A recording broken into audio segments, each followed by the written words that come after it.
Un sujet très intéressant est celui des couleurs. Est-ce qu'il y a une connexion entre la Torah et les couleurs qu'il y a dans le monde, les belles couleurs que Kadosh Baruch Hu nous a mis dans le monde, que ce soit le jaune du soleil, le vert des arbres, le rouge des voitures et le bleu du ciel. Est-ce qu'il y a quelque chose comme ça qui est, et est-ce qu'il y a une signification à ces couleurs? Regardez, venez, on va prendre du monde de, comment on appelle ça, de la recherche, de la médecine. Il y a comment on appelle ça, un professeur qui s'appelle Robert Richard, qui a développé que la couleur bleue, c'est par celle-là qu'on va commencer, que la couleur bleue, elle amène chez quelqu'un le calme. D'ailleurs, quand quelqu'un veut se calmer, il va à la mer, il est tranquille. La paix intérieure ou des lunettes bleues aussi, quelqu'un qui veut avoir du calme, il met des lunettes bleues. Et ça amène la paix intérieure. Il dit aussi que ça fait une augmentation du système nerveux parasympathétique. Je ne sais pas comment on dit ça en français, mais c'est comme ça veut dire que c'est le calme des kitsur, ça calme les nerfs. Et il y en a qui ont fait par exemple des séances de lumière bleue, ce qu'on appelle, ça les a calmés contre la dépression. Et il y a, comment on appelle ça, une étude qui a été faite sur 120 enfants dans des écoles, qu'on leur a mis des pièces blanches, on a vérifié combien ils avaient de tension. Et quand c'était une pièce blanche, ils avaient 120 de tension en moyenne. Alors que quand on leur a mis des pièces bleues, eh bien, leur tension elle a descendu de moins. Et on a calculé, hein, ils ont remarqué que ces enfants, ils étaient tous moins stressés et plus concentrés parce que la classe, elle était bleue. Donc, Béhémet, il y a ce inyan là de bleu qui marche. Vous allez me dire, où est-ce qu'il y a marqué ça dans la Torah? Eh bien, en effet, on sait très bien qu'il y a dans, comment on appelle ça, dans les séphirotes, il y a trois parties dans ces séphirotes. Il y a trois kavim, c'est-à-dire vous voyez bien que les séphirotes, elles sont sur trois lignes. On peut calculer les séphirotes, ce qu'on appelle en Kabbalah chachan, bagad, dati. Ça veut dire quoi chachan? Ça fait référence à tout le chesed, la chokhma et le netzach. Vous allez voir, après on va définir exactement les couleurs, comment ils sont. De l'autre côté des séphirotes, c'est baga. Baga, ça veut dire, c'est la bina, la rigueur et, comment on appelle ça? Et la rigueur et la hod, le remerciement, on va aussi définir tout ça. Et celle du milieu, c'est quoi? C'est dati, c'est da'at, et tiferet et yesod. Et donc ça fait référence à, on va dire, trois grandes généralités de couleurs. Pourquoi? Parce que comme vous le savez, il n'y a que trois couleurs qui sont primaires. Il y a la couleur bleue, la couleur jaune et la couleur... Quelle autre couleur? La couleur rouge. Tout le reste des autres couleurs, des millions de couleurs que l'œil il arrive à distinguer, eh bien ce sont des mélanges de ces trois couleurs. Ok? Maintenant, bidiouk le bleu, on sait très bien qu'elle a un rapport dans la Kabbalah. Alors vous allez me dire, où est-ce qu'on trouve ça dans la Kabbalah? Il y a dans le Ramak quelque chose d'extraordinaire. Ramak, c'est Rabbi Moshe Cordovero, dans son sefer Pardes Ceremonim. Il y a là-bas un perek uniquement sur les couleurs. On appelle ça Sha'ar Agvanim.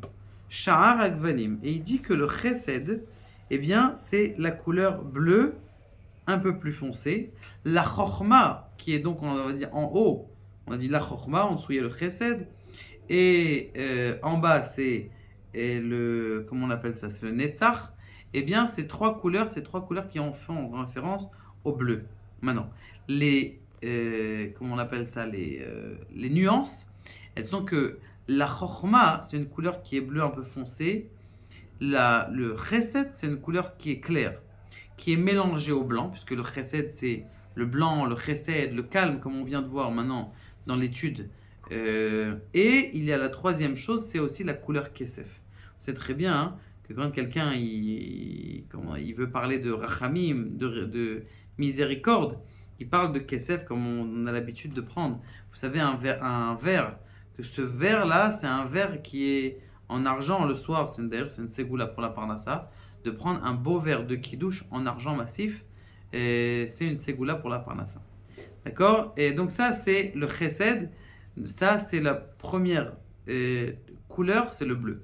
La deuxième couleur que on arrive à connaître, c'est le rouge. Et dans une université au Texas, ils ont fait donc une étude sur le rouge et ils ont vu que BMT, et il y a eu une intensité des battements du corps. Quand quelqu'un y met du rouge ou il se met dans une pièce rouge, eh bien sa tension elle montait. Et, il y a un stress qui se met. D'ailleurs, vous voyez très bien, par exemple vous êtes en train de rouler. C'est quoi la lumière qui est en train de vous dire vous vous arrêtez, je vous oblige de vous arrêter. C'est le rouge, je veux dire stop, c'est fini. D'accord? Encore le orange, il vient te montrer une azara. Il vient encore te dire attention, tu peux à peu près passer, mais pas encore. Alors que le rouge, c'est stop, c'est fini. Le panneau rouge du stop, tous les panneaux triangles qui sont stop, c'est des panneaux qui sont rouges. C'est pas comme un panneau bleu, par exemple, qui vous dit oui, vous pouvez passer, ou c'est une autoroute, ou c'est vert, c'est genre, c'est plus une zrima, plus un investissement, que ça coule. Maintenant, donc le rouge, c'est le stress. Ça connote aussi l'envie. On sait très bien qu'on a interdit d'ailleurs à une femme dans la Torah de mettre un habit qui est rouge. Pourquoi? Parce que ça attire l'œil et ça crée des envies, ça crée des pulsions. Parce que justement, c'est le corps qui s'avance. Donc maintenant, qui s'avance. Quand quelqu'un, par exemple, écrit un projet, c'est-à-dire il veut avoir quelque chose de nouveau dans sa vie, eh bien, qu'est-ce qui se passe? Il met du rouge. Le rouge, ça réveille, c'est un signe. C'est un signe de nouveaux projets, d'énergie, de surénergie. Donc, d'un côté, une azara, genre tu t'arrêtes, mais d'un autre côté aussi, une sorte d'énergie, comme ce sang, comme ce battement de cœur qui se fait de plus en plus. Maintenant, vous allez me dire, quel rapport avec la Torah? La réponse, elle est oui, claire. On sait très bien que la gvoura, c'est quoi la gvoura? C'est la rigueur. La rigueur, ça fait référence au sang. Et donc, c'est tout le côté gauche. Et donc, ça fait référence aussi à d'autres nuances de couleurs. C'est l'or. Après, on sait très bien. D'ailleurs, j'étais une fois dans une imprimerie. Et je voyais comment on appelle ça, l'imprimeur qui mettait comment on appelle ça, des kilos de rouge. Je lui dis, qu'est-ce que tu es en train de faire? Un livre rouge? Non, je fais un livre rouge. Je fais un livre de Stendhal, ils sont dorés comme ça. Je dis, comment ça se fait? Il a dit, oui, dans l'or, eh bien, il y a du rouge à l'intérieur. Donc, c'est ce qu'il n'a pas dans l'argent. Et donc, le rouge, ça fait monter, donc, justement, la rigueur. C'est quelle planète, d'ailleurs? La sphira de la Gévora, c'est Mars. Et Mars, elle est bien rouge. Ça fait référence au sang. Et donc, il y a, oui, un rapport entre ça et la rigueur. Et la troisième couleur, alors, venez, je te parle de ceux qui sont en dessous. On sait très bien que la Gévora, c'est aussi en rapport avec le Hod. Le Hod, c'est le remerciement, remercier à Kadosh Baruch Hu. Et la couleur du Hod, c'est, selon comment on appelle ça, le Ramak, c'est une couleur qui est blanche, qui tend vers le rouge. Ça veut dire quoi? C'est ou du rose, ou du choum aussi, ça veut dire du marron. Vous voyez qu'il y a un mélange de rouge à l'intérieur et de jaune à l'intérieur du Hod, puisque c'est une sphira qui vient en bas. Donc on voit ici qu'il y a oui une couleur à l'intérieur donc de cette sphère. Maintenant, de l'autre côté, ça veut dire du côté du Chesed, il y a en dessous le Netzach.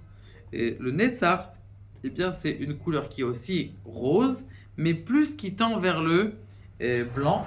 Et donc, ça veut dire que ça fait une sorte de rose pâle, très pâle comme ça, et qui fait aussi référence au Hafor, c'est-à-dire un peu au gris. Certains pensent. D'accord? Certains pensent que c'est en rapport avec le gris. Donc maintenant, ça, c'est les deux couleurs qui sont opposées a priori. C'est le bleu d'un côté, le rouge de l'autre côté. Maintenant, qu'est-ce qu'il en est pour la couleur du milieu? La couleur du milieu, c'est la couleur qui est jaune. La couleur qui est jaune, c'est la Tiferet. D'ailleurs, ça fait référence aussi à la planète du Soleil. Dans les, comment on appelle ça, dans les études, et c'est un qui s'appelle George Scott Makis. Il a dit quelque chose comme ça. Il a dit que le jaune, ça fait référence à la joie, ça fait référence à l'espoir. D'accord? Quand quelqu'un il est en joie, il met du jaune, c'est le soleil, c'est la mer. Et c'est aussi, comment on appelle ça, quand quelqu'un il est en détresse, et bien on lui met du jaune, il y a comment on appelle ça, des lumières jaunes qu'on met. Et vous savez qu'ils ont un problème comment on appelle ça, en Groenland, où ils ont des jours où ils ont 7 jours, ils ont 67 jours d'obscurité. Eh bien, ils ont ce qu'on appelle une maladie qui s'appelle diseases, trouble du comportement. Ça veut dire qu'ils ont béhémet un problème ils ont un problème d'obscurité. Donc, il leur manque du jaune et leur comportement, il change du tout au tout. 60 jours, 67 jours ne pas voir un brindille de soleil, eh bien ça tape entre guillemets sur le système. Et donc ça fait référence à la Tiferet, qui est au soleil, la splendeur. Comme vous le savez, en vrai, dans le blanc et dans le jaune, il y a toutes les couleurs. Ça veut dire que dans la lumière, en vérité, il y a toutes les couleurs. Et on sait que la Tiferet, c'est une mida, selon la Kabbalah, qui réunit plusieurs couleurs. C'est-à-dire la couleur du chesed, le rouge. Et il y a dedans, à l'intérieur, ça comprend à l'intérieur de tout. Donc ça, c'est le inyan du jaune. Le vert aussi, il a une même connotation. C'est vrai qu'en Kabbalah, le vert, c'est la bina. Mais parce que la bina, elle a une connotation en kabbalique avec cette sphère-là qui donne du punch à toutes les autres sphères. Donc ça veut dire que ça serait la bribe du début des autres sphères, ce qu'on appelle la bina et la ima aussi. Et bien là, il dit que justement, on voit très bien d'ailleurs que le vert, ça fait référence à la pureté, ça fait référence aussi à la guérison. De quelle couleur ils sont les ménatrim, les docteurs, qui sont déjà à un beau niveau, en salle d'opération, ils mettent du vert pour dire voilà, je suis en train de guérir. La nature, elle est verte, ça montre du calme.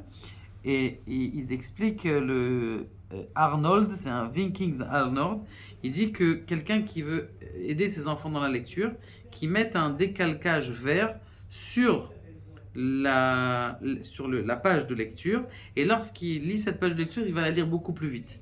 Parce que ça aide justement. Et en plus de ça, pourquoi? Parce qu'on sait qu'on a des cônes à l'intérieur de l'œil. Le cône qui s'ouvre le plus vite, c'est le cône qui est sensible au vert. Et donc c'est pour ça que ça amène une sorte de calme. Donc ça, c'est la bina, cette force-là, qui est de la sphère de la bina. Et donc il y a à l'intérieur, vous allez me dire, alors c'est quoi la malchoute? Pour ceux qui connaissent un peu les sphères, eh bien c'est le noir. La malchoute, c'est le noir parce que là sont mélangées plein de toutes les couleurs les unes sur les autres. Et donc c'est la dernière sphère qui est du bas. Et donc comme vous avez mélangé toutes les couleurs à la fin, il y a du noir. C'est aussi le noir, ça fait référence au sérieux et ça fait référence à la réalisation des choses. Ça, c'est la sphère de la malchoute. Donc pour vous montrer que on a 3 couleurs, 3 kavim qui sont clairement, et qu'Akadosh Baruch Hu, c'est lui qui a créé les couleurs et toutes ces choses qui sont dans le monde. C'est pour ça que la majorité de la couleur dans le monde, c'est le bleu et le vert. Pourquoi le bleu et le vert? Si Akadosh Baruch Hu nous avait tout créé rouge, ça aurait été trop stressant dans le monde. Là, c'est du bleu. La majorité, c'est comment on appelle ça? C'est de la mer, la nature. C'est censé calmer. C'est pour ça qu'on dit aux enfants. Pourquoi il y a beaucoup de stress au niveau des enfants? Parce qu'aujourd'hui, on est tous dans des maisons qui sont grises, des maisons qui sont noires, des maisons qui sont blanches, des maisons où il manque de couleurs, il manque de verdâtre. Et un homme, il a besoin de se retrouver avec la nature. On a vu combien est-ce qu'un enfant qui vivait dans une maison où il y avait une nature ou dans un village, ils sont beaucoup plus calmes. On voit très bien la différence entre un Parisien et un Lyonnais, un Parisien et un quelqu'un qui habite à Marseille, où ils sont beaucoup plus détendus. Pourquoi? Parce qu'ils vivent dans une atmosphère qui influe sur leur comportement. Alors, celui qui, par exemple, qui veut se renforcer, il peut mettre du rouge, des lunettes rouges. Celui qui veut se calmer, il peut mettre des lunettes bleues. Et c'est prouvé scientifiquement. Il faut juste un détail qui est très important, de ne pas croire que les sphères, elles sont colorées. C'est associé à une couleur, mais une sphère, c'est quelque chose qui est pur, qui est spirituel, qui a des kilomètres et des kilomètres, mais qu'à notre niveau, on lui associe une couleur. Baruch Adonai, l'Olam, Amen.